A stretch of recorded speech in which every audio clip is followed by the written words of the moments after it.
On va aborder une autre stratégie à fort impact qui est les conversations mathématiques ou l'échange mathématique. Les classes de mathématiques efficaces sont des classes qui offrent aux élèves de multiples occasions de s'engager dans des discussions significatives sur cette matière. Les conversations mathématiques peuvent favoriser la compréhension à mesure que les élèves écoutent leurs camarades de classe exprimer leurs idées mathématiques et réagissent. Les conversations mathématiques peuvent apparaître comme de courtes routines quotidiennes pour appuyer les stratégies présentées. Les conversations mathématiques permettent de travailler la pensée critique. Voici des exemples de sujets qui peuvent faire l'objet d'échanges mathématiques. La consolidation, présenter des stratégies de calcul mental, présenter une galerie de stratégies, présentation des solutions à partir du problème du jour, expliquer un raisonnement à partir de mon erreur favorite, dégager le concept mathématique afin de justifier son raisonnement. Aussi, faire une synthèse sur une unité permet de faire un échange mathématique sur ce qui a été appris. Pour instaurer cette nouvelle culture dans la salle de classe, c'est pertinent d'utiliser des outils comme vous voyez ici les petites palettes en couleur où l'élève peut lever la main pour préciser au sujet du vocabulaire, s'il veut faire un lien avec ce qu'il connaît, s'il veut expliquer. Donc, on a mis à votre disponibilité ces palettes avec toutes les ressources qui sont disponibles avec le nouveau curriculum.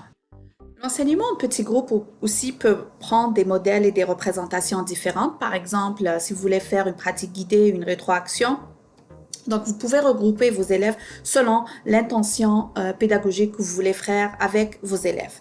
C'est important de choisir des tâches qui attirent l'attention des élèves sur des concepts mathématiques précis. Ensuite, permettre aux élèves de poser des questions pour vraiment s'assurer quels sont les concepts qui ont été acquis, quels sont les concepts qui n'ont pas été acquis.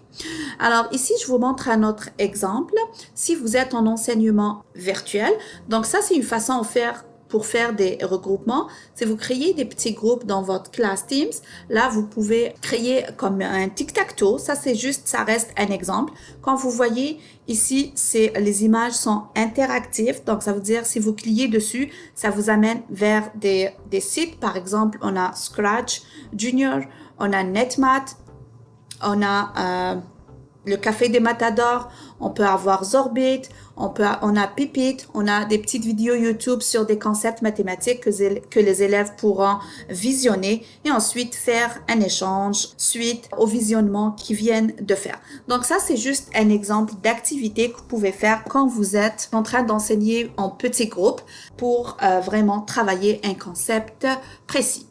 Là, je vais aller vous présenter une autre stratégie à fort impact qui est la pratique autonome. Alors, la pratique autonome, c'est une composante nécessaire dans un programme de mathématiques efficace. Elle est meilleure lorsqu'elle est ciblée et bien échelonnée et elle peut prendre plusieurs formes. Ça peut être sous forme de stations mathématiques, des tâches papier-crayon ou des jeux mathématiques.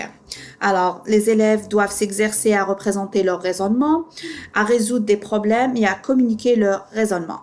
Une pratique pareille renforce le lien entre les habiletés, les concepts et les stratégies. Donc, les élèves, ils doivent pratiquer la métacognition ou la réflexion sur l'apprentissage.